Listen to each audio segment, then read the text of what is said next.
नमस्कार। इस विशेष समाचार बुलेटिन में आप सभी का बहुत बहुत स्वागत है। मैं हूं असीम मिश्रा और मेरे साथ है मेरी सहयोगी वीणा सिंह। शुरुआत हेडलाइंस के साथ। एनडीए सरकार में विभागों के बंटवारे के बाद मोदी कैबिनेट का work mode on. Amit Shah, doctor S Jaishankar, Ashwini Vaishnaw, JP Nadda, Shivraj Singh Chouhan समेत तमाम मंत्रियों ने संभाला पदभार। प्रधानमंत्री के विजन को पूरा करने का लिया संकल्प।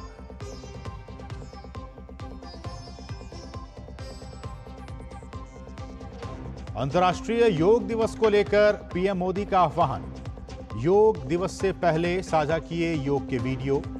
नियमित योग के जरिए स्वस्थ जीवन जीने की दी प्रेरणा। योग को बताया दुनिया भर के लोगों को एकजुट करने का माध्यम।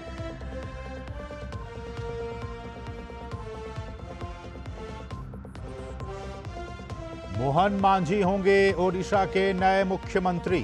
विधायक दल की बैठक में हुआ फैसला। केवी सिंह देव और प्रभाती परिडा बनेंगे डिप्टी सीएम। कल होगा शपथ ग्रहण।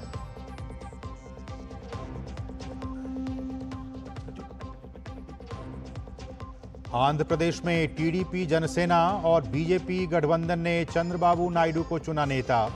एनडीए दल राज्यपाल को आज सौंपेगा समर्थन का प्रस्ताव। शपथ ग्रहण कल।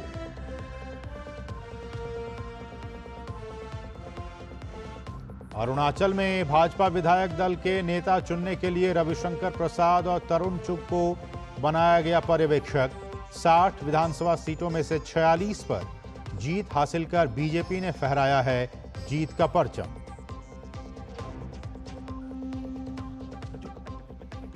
और भारतीय टेनिस खिलाड़ियों रोहन बोपन्ना और सुमित नागल ने एटीपी रैंकिंग्स के आधार पर पेरिस ओलंपिक के लिए किया क्वालिफाई। रोहन बोपन्ना ने डबल्स और सुमित नागल ने सिंगल्स में हासिल किया कोटा।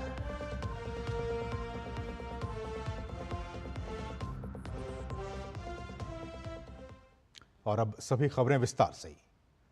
मोहन चरण मांझी ओडिशा के नए मुख्यमंत्री होंगे। उन्हें भाजपा विधायक दल का नेता चुना गया है। राज्य में भाजपा की तरफ से भेजे गए पर्यवेक्षक राजनाथ सिंह ने बताया कि मोहन चरण मांझी को सर्वसम्मति से विधायक दल का नेता चुना गया है।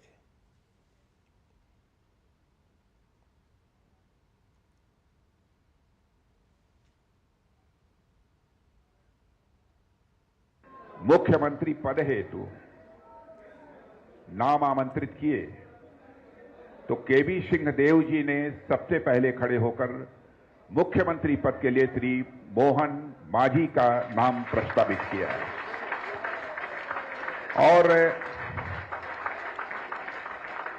इसके साथ ही सूरमा पाड़ी, रवि नारायण जी नायक, लक्ष्मण बाद और पृथ्वीराज जी हरिचंदन जी, इन सब सारे लोगों ने समर्थन किया और साथ ही साथ हमारे विधायक दल के सभी सम्मानित सदस्यों ने तालियां बजाकर इसका जो है स्वागत किया। मोहन मांझी जी को मैं सर्वसम्मत भारतीय जनता पार्टी विधायक दल उड़ीसा का मैंने नेता निर्वाचित घोषित किया है।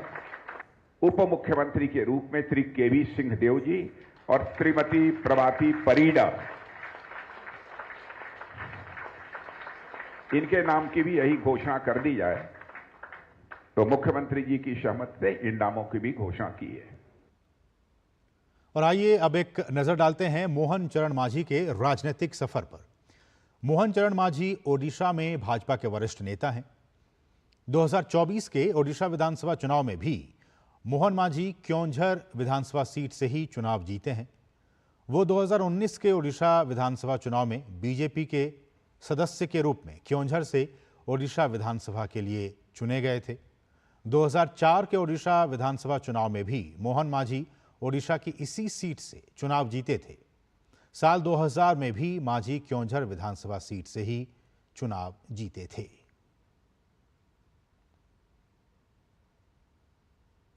सोमवार को विभागों के बंटवारे के बाद आज से मोदी 3.0 सरकार पूरी वर्क मोड में दिख रही है।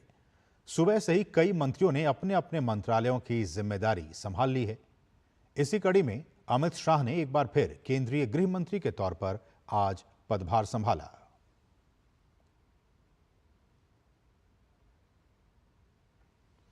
और अमित शाह ने सहकारिता मंत्री के तौर पर भी आज कार्यभार संभाला।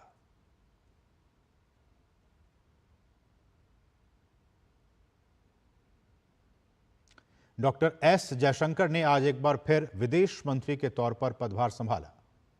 पदभार संभालने से पहले उन्होंने कहा कि बीते सालों में मंत्रालय के कार्य से सभी संतुष्ट हैं और आगे भी ऐसे ही कार्य जारी रहेंगे। I really deem it a matter of great satisfaction that in the last decade, this ministry under the leadership of Prime Minister Narendra Modi has become a very people-centric ministry. You can see that in terms of our improved passport services, in terms of the community welfare fund support that we give to Indians abroad, in terms of how we respond to different needs of Indians when they leave our shores or preparing to leave our shores, and the manner in which we work with other ministries in getting investments, in promoting our exports, in enhancing our tourism flows. So this has been the record so far. Looking ahead, definitely I think the two axioms that the Prime Minister has given us, Bharat First and Vasudhaiva Kutumbakam, these will be the two guiding axioms of the Indian foreign policy. और आगे बढ़ने से पहले यहां रुकेंगे एक बहुत ही छोटे से ब्रेक के लिए। आप देखते रहिए डीडी न्यूज।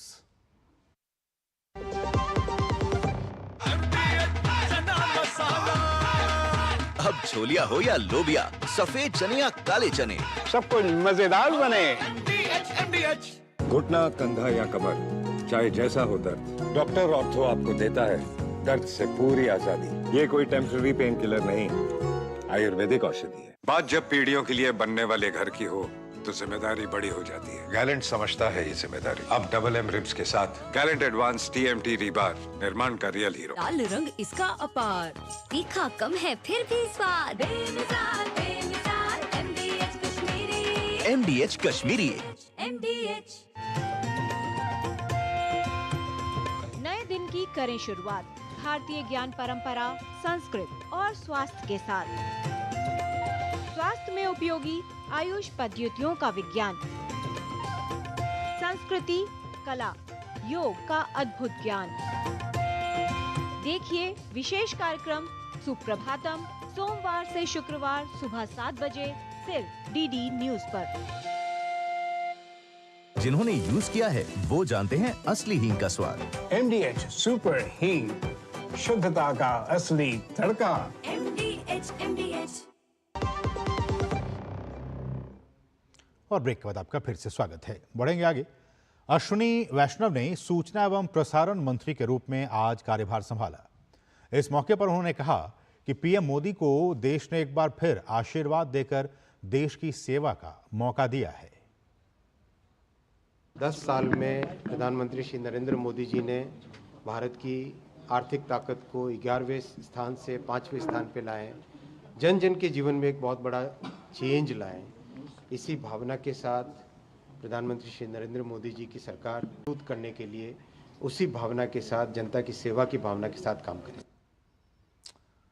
और वहीं एक बार फिर मोदी 3.0 में अश्विनी वैष्णव को रेल मंत्रालय की भी कमान सौंपी गई है। लिहाजा उन्होंने आज रेल मंत्री के तौर पर रेल भवन में अपना पदभार ग्रहण किया।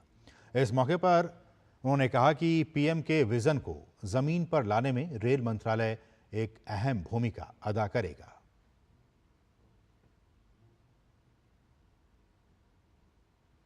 जेपी नड्डा ने स्वास्थ्य एवं परिवार कल्याण मंत्री के तौर पर पदभार संभाला।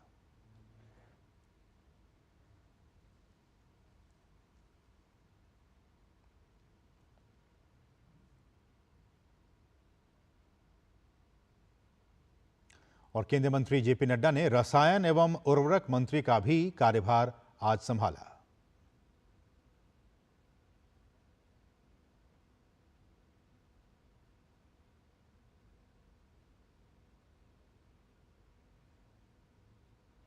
श्रम और रोजगार मंत्री के रूप में मनसुख मांडविया ने अपने मंत्रालय श्रम शक्ति भवन में पदभार ग्रहण किया।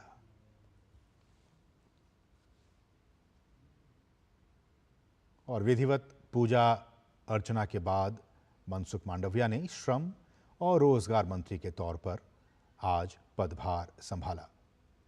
पदभार संभालने से पहले उन्होंने विधिवत पूजा अर्चना की और उसके बाद कार्यभार संभाला। केंद्रीय मंत्री गजेंद्र सिंह शेखावत ने संस्कृति मंत्री में अपना कार्यभार संभाल लिया है। इस मौके पर उन्होंने कहा कि विकसित भारत में संस्कृति मंत्रालय और पर्यटन मंत्रालय अपना विशेष योगदान करे, इसका वो पूरा प्रयास करेंगे।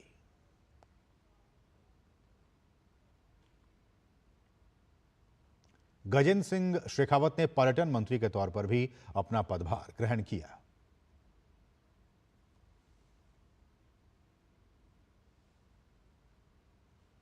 आगरा से सांसद प्रोफेसर एसपी सिंह बघेल ने मत्स्य पालन, पशुपालन और डेयरी मंत्रालय और पंचायती राज मंत्रालय में राज्य मंत्री के तौर पर कार्यभार संभाला।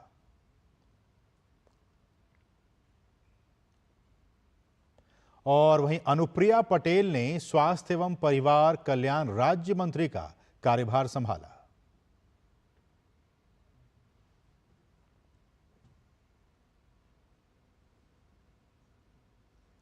अनुप्रिया पटेल ने शास्त्री भवन में केंद्रीय उर्वरक एवं रसायन राज्य मंत्री के तौर पर कार्यभार संभाला।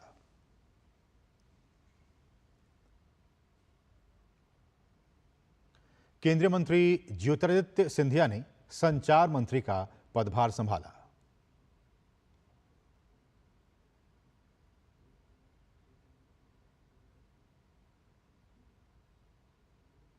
कैबिनेट मंत्री डॉक्टर वीरेंद्र कुमार ने सामाजिक न्याय और अधिकारिता मंत्री के रूप में कार्यभार संभाला। मोदी कैबिनेट में उन्हें तीसरी बार जगह मिली है।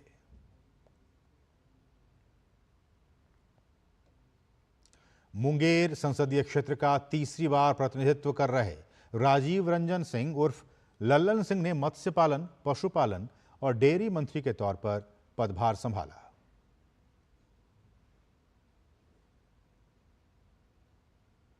जीतन राम मांझी ने आज सूक्ष्म, लघु और मध्यम उद्यम मंत्री का पदभार संभाला। इस मौके पर उन्होंने कहा कि मैं सौभाग्यशाली हूं कि प्रधानमंत्री ने मेरे पर विश्वास जताया है और मुझे उनके नेतृत्व में काम करने का मौका मिला है। केंद्रीय राज्य मंत्री रवनीत बिट्टू ने आज दिल्ली में रेल राज्य मंत्री के तौर पर कार्यभार संभाला। रेल मंत्रालय में कार्य संभालने के बाद उन्होंने प्रधानमंत्री नरेंद्र मोदी का आभार जताया और कहा कि रेल क्षेत्र को आगे बढ़ाने के लिए हर संभव प्रयास करेंगे।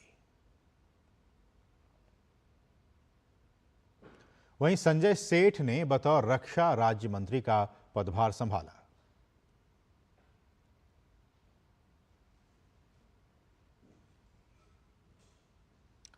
केंद्रीय मंत्री कृष्णपाल गुर्जर ने सहकारिता मंत्रालय में राज्य मंत्री के तौर पर कार्यभार ग्रहण किया। वे फरीदाबाद से तीसरी बार सांसद चुने गए हैं। वे इससे पहले भी पिछली सरकार में मंत्री थे। सहकारिता विभाग में पुणे के सांसद मुरलीधर मोहोल ने बतौर राज्य मंत्री अपना कार्यभार ग्रहण किया। अरुणाचल प्रदेश में भाजपा विधायक दल के नेता चुनने के लिए रविशंकर प्रसाद और तरुण चुग को पर्यवेक्षक बनाया गया है। आपको बता दें कि अरुणाचल में 60 विधानसभा सीटों में से 46 पर जीत हासिल कर बीजेपी ने जीत का परचम लहराया है।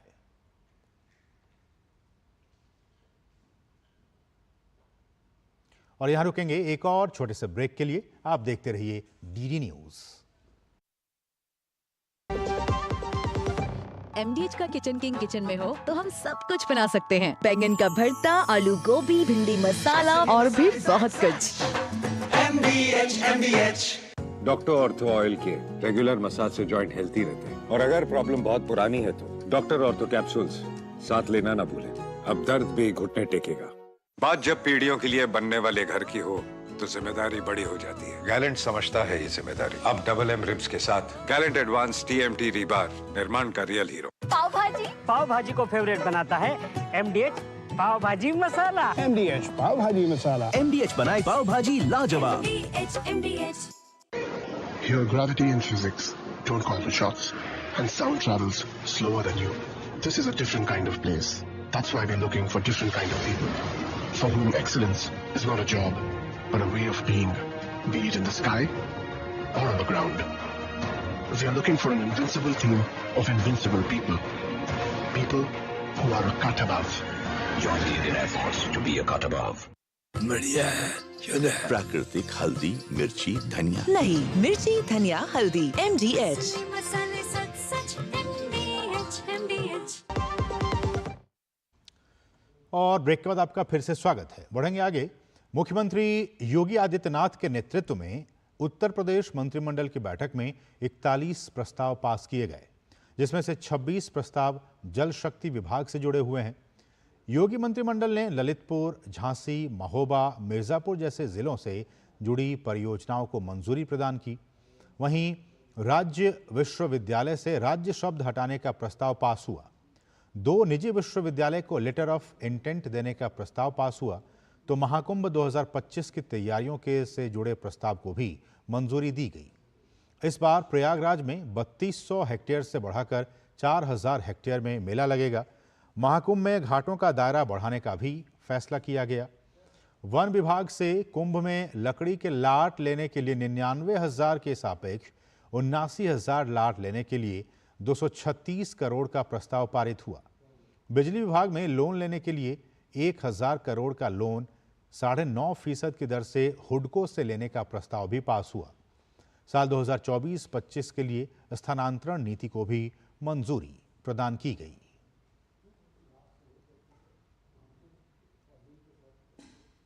नीट यूजी परीक्षा मामले में सुप्रीम कोर्ट ने एनटीए को नोटिस जारी किया है, साथ ही काउंसलिंग पर रोक लगाने से इनकार कर दिया है। इस मामले पर अगली सुनवाई 8 जुलाई को होगी। आपको बता दें कि छात्रों की ओर से दायर की गई याचिका में पेपर लीक होने और मनमाने तरीके से ग्रेस मार्क्स दिए जाने का आरोप लगाया गया है। इन आरोपों के आधार पर 5 मई को हुई नीट की परीक्षा को रद्द कर उसकी जगह नई परीक्षा आयोजित करने की मांग की गई है।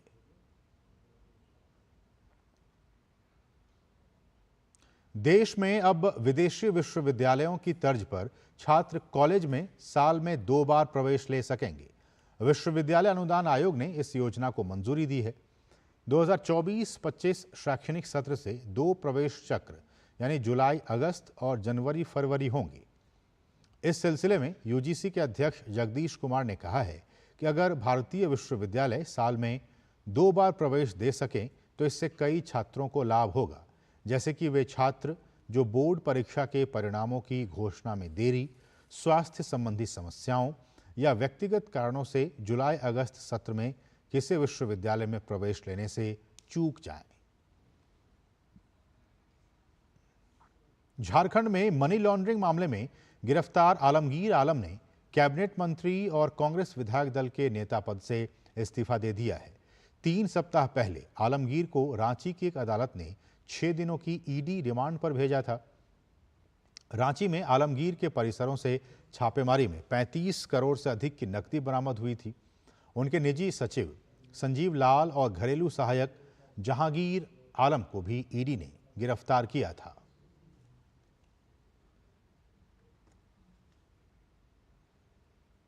दसवां अंतर्राष्ट्रीय योग दिवस में अब महज 10 दिन ही बचे हैं। पीएम मोदी ने सोशल मीडिया प्लेटफॉर्म एक्स पर योग को लेकर अपने मन की बात की है। उन्होंने कहा है कि अब से 10 दिन बाद दुनिया 10वां अंतर्राष्ट्रीय योग दिवस मनाएगी, जो एकता और सद्भाव का जश्न मनाने वाली एक शाश्वत प्रथा है। योग ने सांस्कृतिक और भौगोलिक सीमाओं को पार कर लिया है और समग्र कल्याण की खोज में दुनिया भर में लाखों लोगों को एकजुट किया है।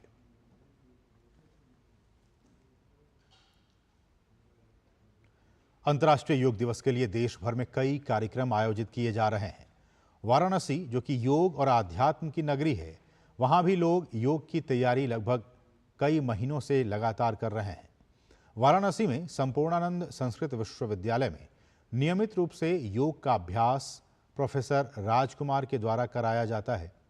वो लोगों को विभिन्न प्रकार के शारीरिक समस्याओं पर योग के महत्व को बताते हुए विभिन्न प्रकार के योग प्रतिदिन प्रातःकाल कराते हैं और योग दिवस 21 जून के लिए विशेष तैयारी कर रहे हैं। संपूर्णानंद संस्कृत विश्वविद्यालय में योग का जो क्लास चल रहा है उसमें मैं कर रही हूँ। उसमें मैं स्वस्थता महसूस कर रही हूँ। योग से स्वस्थता रहती है, बहुत से फ़ायदे होते हैं। मैं साल भर से योगा कर रही हूँ, मुझे बहुत ही बेनिफिट मिली है। डॉक्टर ने घुटने में बहुत ज़्यादा प्रॉब्लम थी, डॉक्टर बोले कुछ आराम नहीं मिलेगा, ज़मीन पे बैठना भी मना था, सीढ़ी चढ़ना उतरना सब कुछ मना था। अब मैं योगा कर रही हूँ साल भर से, मुझे बहुत आराम मिला है। मैं विगत कई वर्षों से योग कर रहा हूँ, जिससे मानसिक और शारीरिक दिशा योग से विकास होता है। मैं योग बहुत दिन से किया और बीच में बहुत छोड़ भी दिया। इसके मैंने बहुत फ़ायदे और न करने से और न करने से दोनों मैं अपने ऊपर आजमाया हुआ हूँ। मैंने 4 साल किया और योगस्य चित्तवृत्ति निरोधः, अगर हम योग करते हैं तो आपका मानसिक और शारीरिक दोनों विकास होता है। भारतीय टेनिस स्टार मोहन बोपन्ना और सुमित नागल ने पेरिस ओलंपिक कोटा हासिल कर लिया है। दोनों खिलाड़ियों को एटीपी रैंकिंग के आधार पर ओलंपिक के लिए क्वालिफाई करने में सफलता हासिल की है। सोमवार को जारी नवीनतम एटीपी युगल रैंकिंग में बोपन्ना चौथे पायदान पर रहे। वहीं पुरुषों की एकल रैंकिंग में भारत के सुमित नागल 18 पायदान की छलांग के बाद अपने करियर की सर्वश्रेष्ठ रैंकिंग 77वें स्थान पर पहुंच गए। इसके साथ ही सुमित नागल ने ओलंपिक के लिए कोटा हासिल कर लिया है।